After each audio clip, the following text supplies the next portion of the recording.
Eh, lo que vamos a ver hoy es una introducción a nuestro siguiente tema en el curso de Biología de Sistemas. Eh, y es el de algunos conceptos generales, no vamos a entrar en gran profundidad en ellos, pero sí los vamos a conocer por lo menos acerca de los conceptos de estabilidad, biestabilidad, lo que es un switch y los conceptos de feedback positivo y negativo en sistemas biológicos inducibles, que ya vamos a ver básicamente a qué hacemos referencia con esto. Entonces, cuando uno habla de sistemas biológicos, en general piensa en ellos que se mantienen en un estado de equilibrio. Eh, y generalmente pensamos en la vida como algo que se encuentra en equilibrio, o la ecología, el planeta Tierra. Y generalmente estamos hablando de el equilibrio, el desequilibrio que estamos generando, etcétera, etcétera. Cuando hablamos de este tipo de equilibrio en sistemas biológicos, generalmente se utiliza más el término homeostasis. Sí, entonces cuando hablamos de homeostasis o equilibrio en sistemas biológicos, podríamos pensar que estamos hablando de los mismos conceptos. Entonces, ejemplos de equilibrio en sistemas biológicos o de homeostasis, pues tenemos la regulación de la temperatura del corporal, ¿cierto? Más o menos a 36, 37 grados centígrados, la regulación del pH en la sangre, la concentración de glucosa, que como sabemos que cuando se desequilibra podemos tener una hiperglicemia o una hipoglicemia. Bueno, hay otros conceptos más complejos, podríamos decir de alguna manera, así como la estequiometría ecológica y el equilibrio de la biosfera en general. Bien, entonces cuando hablamos de esto estamos hablando de homeostasis o equilibrio en sistemas biológicos. Cuando uno habla de, uno puede pensar entonces también, podemos definir que en algunos momentos los sistemas vivos pueden estar en dos estados estables, es decir, puede tener o más, múltiples estados estables, pero vamos a hablar en este momento de la biestabilidad. Entonces, básicamente cuando decimos que un sistema es biestable, básicamente lo que estamos diciendo es que es una propiedad del sistema biológico que estemos trabajando en el que este sistema puede existir en dos posibles estados de equilibrio. Claro, algunos de los ejemplos que pusimos aquí no nos podrían dar una muy buena idea de esto, ¿no? Pero vamos a ver un ejemplo de esto. Un ejemplo es este típico modelo que se llama el modelo de predador-presa del Lotka-Volter, que eventualmente lo trabajaremos como un ejercicio en nuestros talleres de biología de sistemas. Y básicamente lo que estamos viendo aquí es la toma de datos, aquí en esta región que ven ustedes acá, la toma de datos de un sistema en el que se encuentra bueno, estos son unos términos ahí, pero digamos que esto es básicamente un sistema predador-presa basado en un lince y una, no recuerdo qué es hare, como una liebre, ¿sí? Y entonces pensemos en el zorro y el conejo, que es mucho más sencillo, y básicamente lo que tenemos aquí son el crecimiento de las poblaciones en el tiempo. Si lo vemos aquí, el comportamiento está muy bien definido, digamos que es mucho más claro aquí en esta parte de la gráfica, pero básicamente lo que estamos viendo es cómo las poblaciones se mantienen en dos estados posibles, podemos verlos de esta manera, en este pico aquí y este pico aquí abajo, y varían de acuerdo a ciertas condiciones. ¿Sí? ¿Esto qué significa cuando lo estamos viendo aquí? Podemos ver la simulación determinista de esta comportamiento aquí en estas ecuaciones y aquí en la gráfica. Básicamente lo que estamos diciendo acá es que están acoplados de alguna manera en este sistema, las dos poblaciones están acopladas. Eh, si vemos cuando el número de presas crece, también crece el número de depredadores. ¿Y qué sucede? esos predadores se comen a las presas, digamos ya biológicamente hablando, y las presas empiezan a decaer. ¿Esto qué significa? Significa que hay menos presas para más predadores y los predadores entonces entran en una competencia de quién come más y quién muere por tal vez inanición y otras razones, y entonces se empiezan a estabilizar las poblaciones porque la población de predadores también cae debido a que hay una caída en la población de presas y se estabilizan acá y las dos vuelven a crecer nuevamente y se entra nuevamente en este ciclo. Entonces podemos pensar en este como un sistema biestable en el que existen dos posibles estados del sistema dadas ciertas condiciones.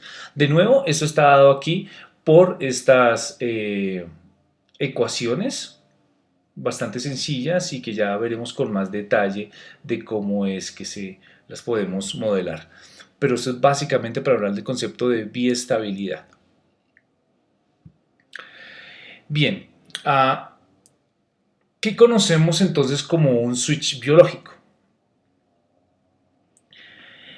Bien, recordemos antes de entrar en los switches biológicos un poco el concepto, lo que hemos visto en el curso acerca de la polimerasa y la transcripción del RNA.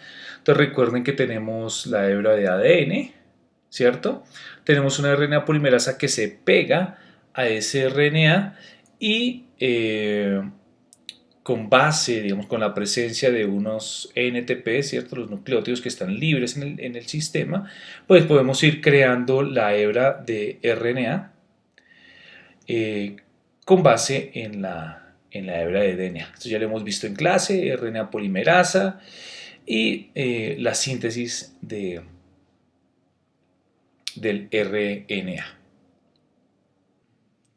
Algo de lo que no hemos hablado es y bueno, hemos dicho que de esta manera es que es el proceso central de lo que hemos llamado el dogma central de la biología molecular y es el primer paso de la transcripción de los genes que después van a ser traducidos, algunos de ellos. De lo que no hemos hablado mucho es de cómo se da la regulación de esa expresión de los genes, es decir, hemos dicho que los genes se transcriben de esta manera, que necesitan ser expresados o se expresan de esta manera, pero no hemos hablado mucho del sistema de control de esa expresión. Y necesitamos hablar de esto para hablar un poco de los switches. El paper más famoso, uno de los papers más importantes que empezó a tocar el tema, digamos que abrió el campo de la regulación de la expresión, fue este paper de François Jacob y Jacques Monod del 61, ¿sí? Donde se habla de los mecanismos de regulación genética en la síntesis de proteínas. Los invito a que lo revisen y bueno, le den una mirada porque es un paper muy interesante. Entonces, ¿qué es lo que sucede con la regulación de los genes? Lo que sucede es que, como hemos hablado, casi todas nuestras células somáticas, es decir, las células no sexuales, tienen básicamente la misma información genética, pero no todas las células expresan los mismos genes. Obviamente, ¿no? Tenemos células hepáticas, células epiteliales y otros tipos celulares que expresan solamente ciertos genes. Si todos los genes fueran transcritos en mRNA y traducidos a proteínas, pues esto sería como se ve aquí un gran gasto de energía y además un caos celular. Entonces deben existir como mecanismos que regulen el tipo o qué genes se van a expresar en una célula, además en qué cantidad, ¿sí? Y bajo qué circunstancias. Hemos hablado tal vez de uno de los ejemplos más típicos y es el de la tolerancia a la lactosa, ¿no? Entonces cada vez que uno toma leche requiere de una enzima que le permita aprovechar el azúcar de la leche, ¿no? Entonces, esa proteína no siempre va a estar expresada, sino que se debe expresar bajo ciertas condiciones en mayor cantidad cuando sea necesario. Y debe haber un mecanismo que le permita expresarse en el momento indicado. Esa enzima es la lactasa, y bueno, pues ya veremos, bueno, en humanos cómo funciona el proceso más adelante tal vez. Eh, la cuestión es que de esta manera se proveen mecanismos en los cuales los sistemas pueden cambiar de un estado a otro estado en función de ciertas condiciones. Entonces, yendo un poco más allá del ejemplo de la lactasa, eh, cuando hablamos de genes en la parte inicial del curso, dijimos simplemente que los genes eran unas regiones, recuerdan, del ADN específicas que cubrían en humanos más o menos el 20-25% de todo el genoma y que eran regiones discretas, específicas del ADN, las cuales tenían la información para ser codificadas en proteínas y en otros RNAs. Bien, pero en este momento lo que vamos a ver es un poquitico más cuál es la arquitectura de esos genes. Porque esto lo vamos a necesitar para entender un poco el mecanismo de expresión, de regulación de la expresión. Entonces lo que estamos viendo aquí es la arquitectura básica de un gen. Entonces los genes, si se fijan, tienen por lo menos tres regiones importantes.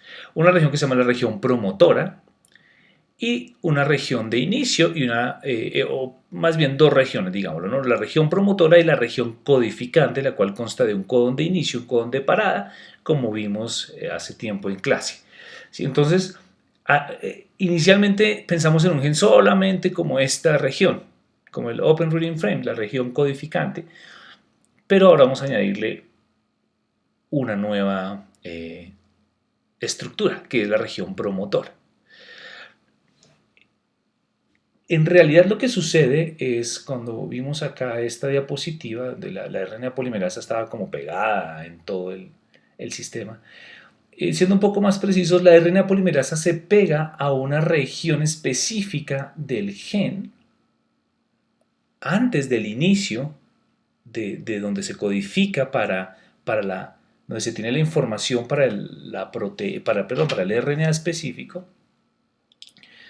La RNA se pega a polimerasa, se pega a esa región promotora y a partir de aquí se inicia la transcripción del gen en mRNA. Bien, entonces lo nuevo que tenemos es que hay una región promotora a donde se pega el RNA para llevar a cabo ese proceso de transcripción que vimos.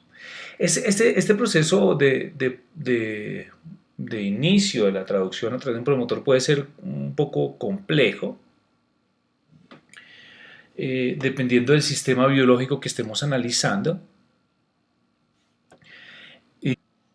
Bueno, entonces lo que podemos ver aquí es algo muy importante.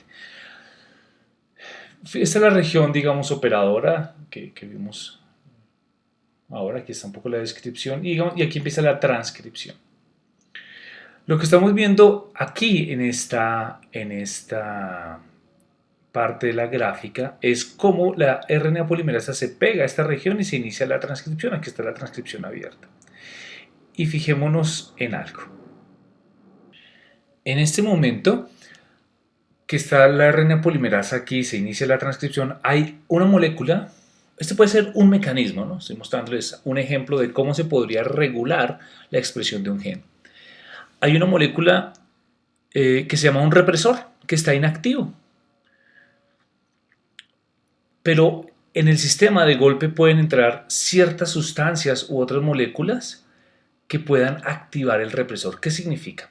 Que este represor por alguna razón tiene una afinidad por la región operadora, igual que la tiene la RNA polimerasa. Pero solamente puede pegarse a esa región operadora cuando está activo. Y él está activo cuando tiene la presencia de otra molécula, por ejemplo.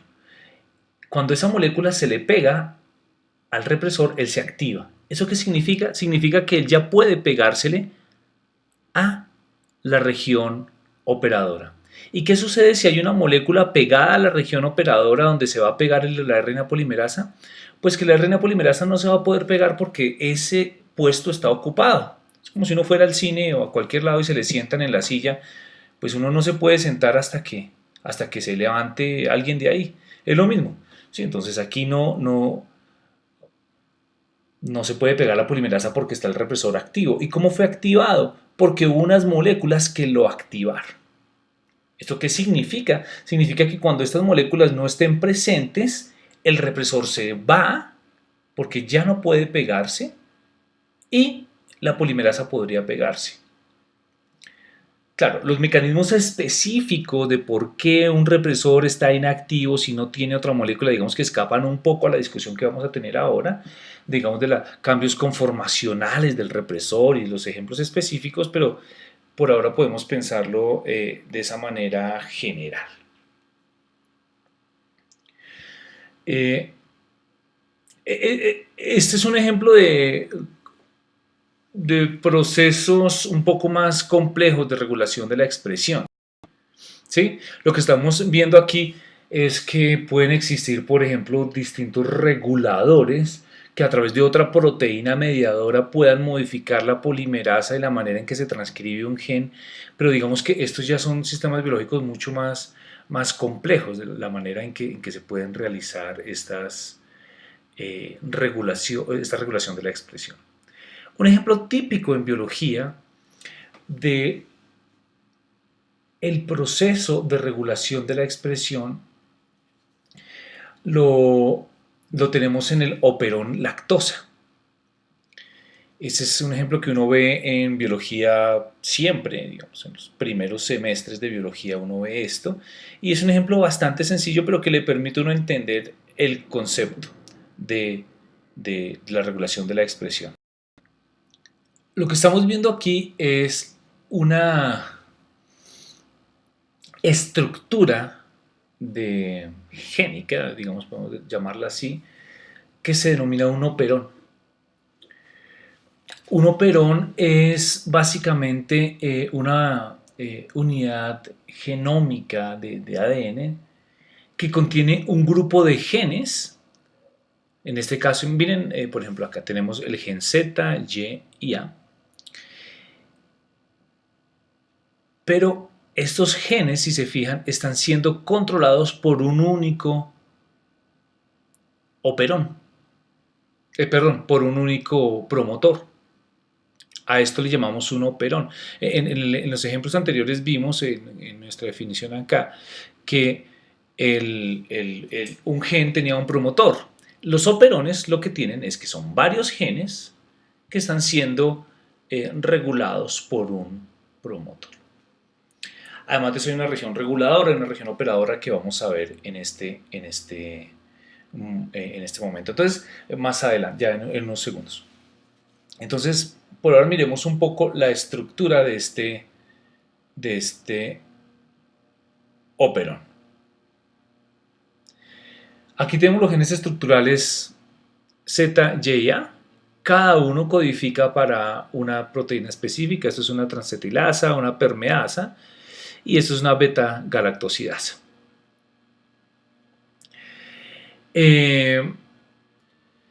Estas enzimas lo que van a estos genes que codifican para estas enzimas lo que hacen básicamente es que la beta-galactosidasa lo que permite es, en este caso es la lactosa, la que permite convertir la lactosa en la lactasa, pero nos permite convertir la lactosa en glucosa y galactosa. Es decir, que esta es la enzima que toma la lactosa y permite aprovecharla. ¿Sí? Este es un ejemplo en E. coli, que convierte en glucosa y galactosa, la separa.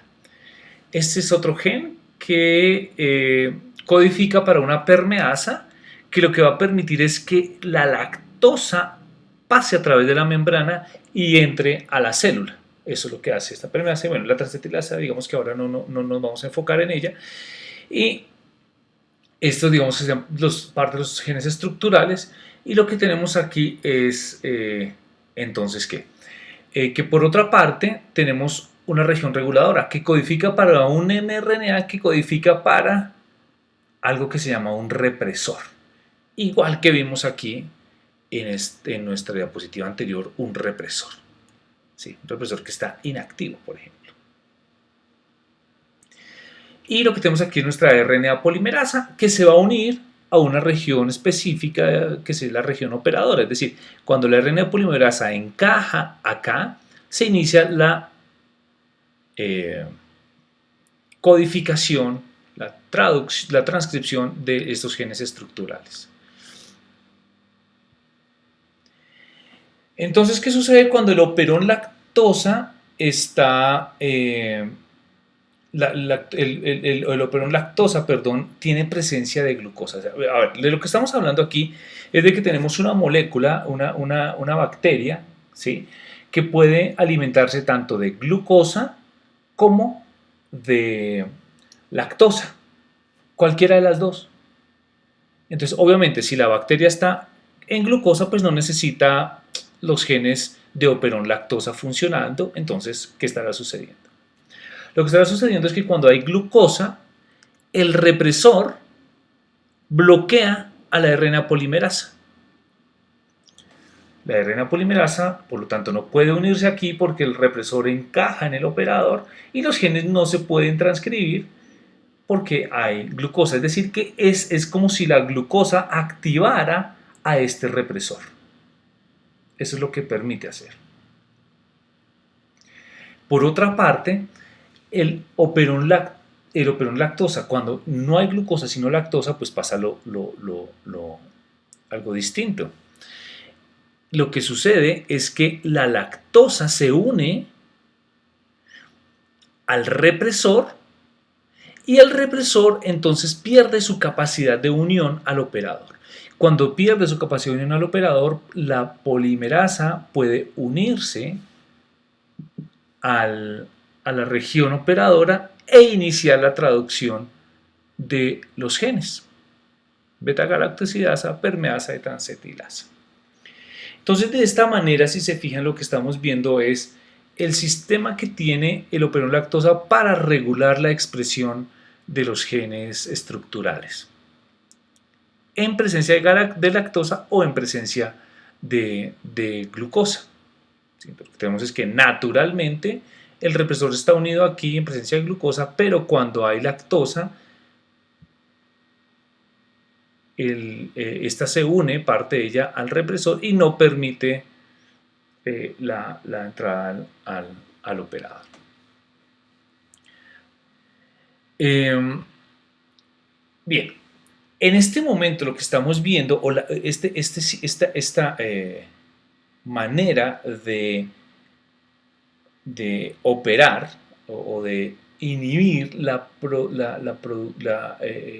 producción de lactosa, es un ejemplo de algo que se llama un feedback negativo. ¿Sí? Entonces, ¿qué es un feedback negativo? Un feedback negativo se describe como la propiedad de un sistema o el mecanismo de un sistema mediante el cual el sistema responde en la dirección opuesta a la perturbación. ¿Qué significa? Que es un proceso que baja la actividad del sistema, la disminuye o detiene un proceso. ¿Ven? Como lo que estamos viendo acá. Aquí no hay esta unión, pero cuando hay un feedback negativo, lo que se hace es que el proceso que está llevándose a cabo se detiene y se va hacia otro proceso. Y eso es lo que estamos viendo acá como un feedback negativo. ¿Sí? El sistema está respondiendo en una dirección opuesta a la perturbación.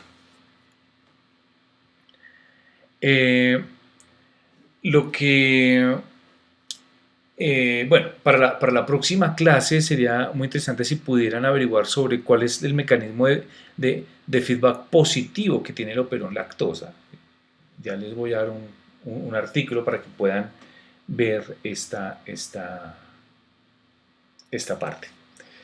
Bien, entonces tenemos el feedback negativo y entonces obviamente pues feedback positivo es lo contrario, ¿no? Es un proceso mediante el cual el sistema responde en la misma dirección de la perturbación, lo que resulta entonces en que en una amplificación de la señal de salida, ¿cierto? Este es un proceso, como vemos aquí, que es cíclico y que puede continuar amplificándose hasta que un feedback negativo se lleva a cabo. Bien, todo esto nos lleva a hablar un poco del switch y los estados estables de un sistema. Cuando vemos sistemas biológicos u otros sistemas, fíjense que podemos ver el cambio de un estado a otro de una manera muy rápida, por ejemplo, ¿cierto? Entonces, fíjense lo que la gráfica que tenemos aquí a la izquierda, donde hay una señal, aquí hay una señal, ¿cierto? Pero fíjense que acá hay un momento en que la señal cambia casi que drásticamente, digamos, el estado del sistema. El sistema está por acá y de pronto hay un momento en que el sistema sube y cambia completamente, ¿sí? Esto es como se ve en la descripción, es que hay como un umbral en el que la célula puede cambiar de un estado a otro. Digamos que rápidamente. Y aquí lo que estamos viendo es un sistema que se comporta más de manera biestable. No vemos, por ejemplo, un umbral que cambia el sistema rápidamente, sino lo que estamos viendo es que el sistema es como si pudiera escoger entre dos estados. Es más bien que se encuentra presente en dos estados. Y depende, el estado del sistema depende pues puede depender de la señal o de condiciones pasadas, pero básicamente encontramos que hay un rango, hay un momento en que el sistema se encuentra en dos estados posibles, como vimos en el ejemplo del predador y la presa, ¿no? El sistema puede encontrarse en dos estados posibles. Eso se diferencia obviamente un poco de lo que vimos al inicio del Lotka-Volterra, en que en el mismo tiempo en realidad hay un solo estado, ¿no? Pero viendo el sistema en general vemos dos estados biestables, pero digamos que es más correcto o más preciso, mejor, decir que en estos fenómenos de biestabilidad en el mismo instante podemos ver dos estados del sistema. Generalmente esto lo vemos obviamente en estado poblacional. Entonces, una pregunta que nos podemos hacer es si pensamos en el lactono, en el operón lactosa, este podría también verse como un sistema biestable, sí o no. ¿Y por qué razón? Piensen un poco en esta pregunta y la resolvemos en la próxima clase. Entonces, claro, hay un switch, hay algo, un momento específico, un evento específico, unas condiciones o señales que hacen que el sistema cambie de un estado al otro o que el sistema responde de manera biestable. Puede haber multiestabilidad también.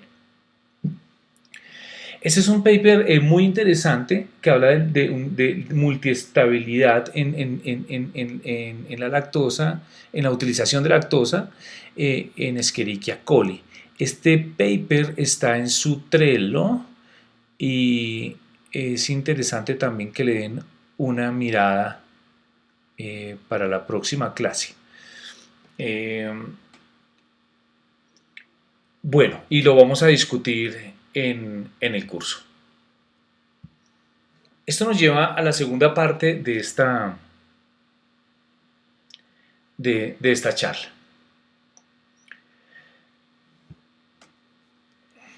donde vamos a definir algunos conceptos importantes que vamos a seguir utilizando. Entonces, el concepto de estado del sistema es, lo podemos definir como un conjunto de propiedades de un sistema que podemos medir en un momento específico y en un momento dado. ¿Sí? Por ejemplo, cuando hicimos nuestras simulaciones de, del complejo de asociación o cuando hicimos nuestras simulaciones del proceso de transcripción y traducción en Cell Designer, lo que teníamos era que veíamos que teníamos en el tiempo un comportamiento del sistema y en el cual se encontraban en cada momento una serie de variables, ¿cierto? Que en su conjunto definían el estado del sistema en un momento dado. Entonces a eso le llamamos el estado del sistema, ¿cierto? A ese conjunto de propiedades del sistema que se pueden medir en un momento específico.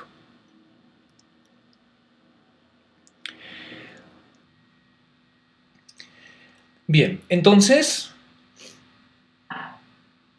eh, algo importante es que en nuestros ejemplos que trabajamos el sistema cambiaba en el tiempo, ¿cierto? Lo que veíamos era que a medida, por ejemplo, que se iba llevando a cabo la transcripción, iba disminuyendo la cantidad de nucleótidos, iba aumentando la RNA o el complejo de RNA polimerasa, y a medida que esto iba sucediendo también la transcripción se iba llevando a cabo y entonces iba disminuyendo la polimerasa, se iban creando proteínas, etc. Y había un cambio en el tiempo.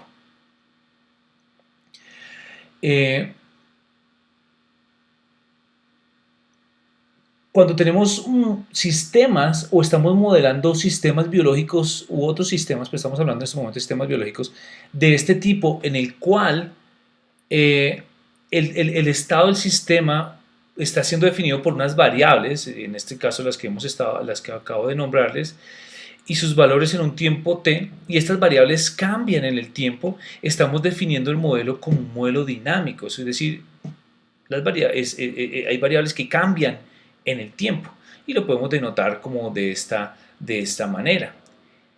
Y a eso le llamamos un modelo o un sistema dinámico, un modelo dinámico. No definimos el sistema dinámico antes en el curso porque me parece que es mejor definir estas cosas después de que ustedes han trabajado con los modelos y los han visto su comportamiento y saben de qué les estoy hablando. Entonces hemos estado trabajando con sistemas dinámicos, básicamente sistemas que cambian en el tiempo, que tienen una serie de variables que cambian en el tiempo. Estos sistemas pues tienen unas características que tienen trayectoria, etcétera, y ya lo vamos a ver, ¿cierto? Entonces, en estos sistemas los componentes afectan a los otros, ¿sí? Hemos visto, por ejemplo, cómo cambiaba la concentración de glucosa, la concentración, el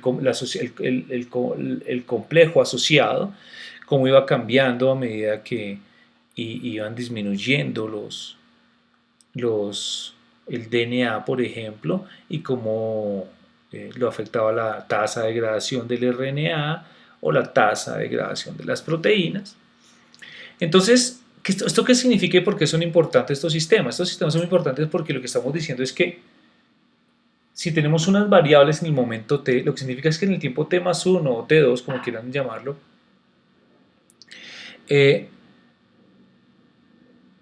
ese estado futuro, el t más 1 o el t2, ese sistema puede ser estimado de acuerdo a los valores del tiempo t. ¿Esto qué significa? Significa que, dadas las condiciones iniciales, yo puedo predecir cuál será el comportamiento del sistema en estados futuros. Entonces, el estado del sistema en el futuro es una función del estado pasado. Este sistema es entonces predecible, se puede predecir. Podemos saber qué va a suceder y podemos definirlo de esta manera. Sí.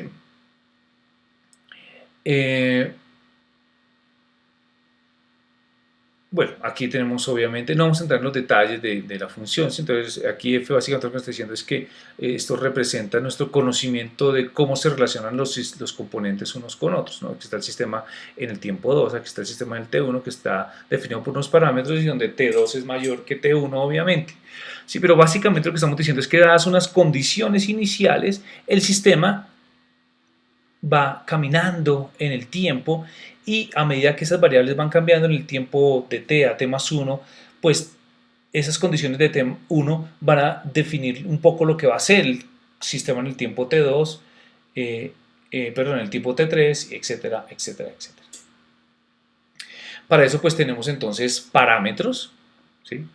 Que es un valor numérico con información acerca del sistema que no está incluido en la dinámica del sistema. Por ejemplo, cuando hablábamos de la concentración de RNA, ¿cierto? Es una variable.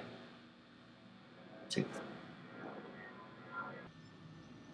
Pero la tasa de degradación de ese RNA es un parámetro. ¿Por qué? Cuando veíamos la solución del sistema y cómo se movía el sistema en el tiempo, los parámetros no estaban incluidos en ese estado dinámico, sino veíamos era cómo cambiaban las concentraciones de RNA. El parámetro no, ¿sí? Es decir, la tasa de degradación no. Entonces la diferencia entre tener un parámetro y una variable en estos modelos. Básicamente todo se resume entonces en la trayectoria o la solución del sistema, que era lo que estábamos viendo, ¿no? Cómo cambiaban la síntesis de proteína, la degradación de RNA y el complejo como tal. Y entonces fíjense que aquí no, dentro de la trayectoria, dentro de la solución, no están los parámetros, sino solamente están las variables implicadas. Y eso es básicamente lo que estábamos tratando de definir atrás.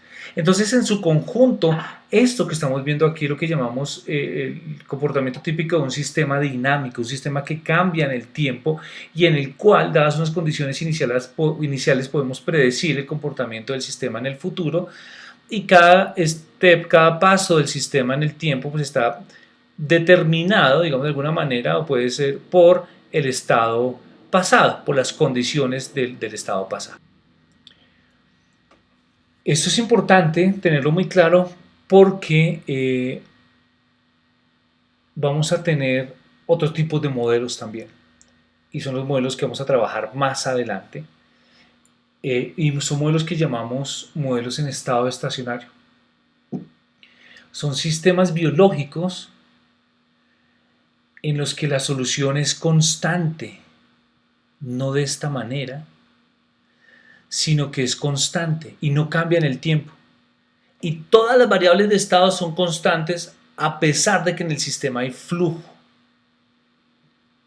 Y en el caso del que vamos a hablar, no hay acumulación de masa y energía. Y bueno, esto ya lo veremos más adelante. Veremos también que esos sistemas también pueden tener unos estados estables, etcétera, etcétera. Entonces, para redondear hasta aquí, lo que tenemos es que hemos estado trabajando con sistemas dinámicos que tienen un comportamiento específico, que pueden ser determinados su comportamiento en el futuro, dadas las condiciones iniciales, y cada estado futuro depende de las condiciones del estado pasado, que pueden considerarse condiciones iniciales en cada momento. Y de esa manera podemos tener una trayectoria y una solución. Y es lo que hemos estado trabajando. En el módulo 2 del curso, entonces estaremos trabajando con sistemas en estado estacionario, haremos una introducción pertinente en su momento y hablaremos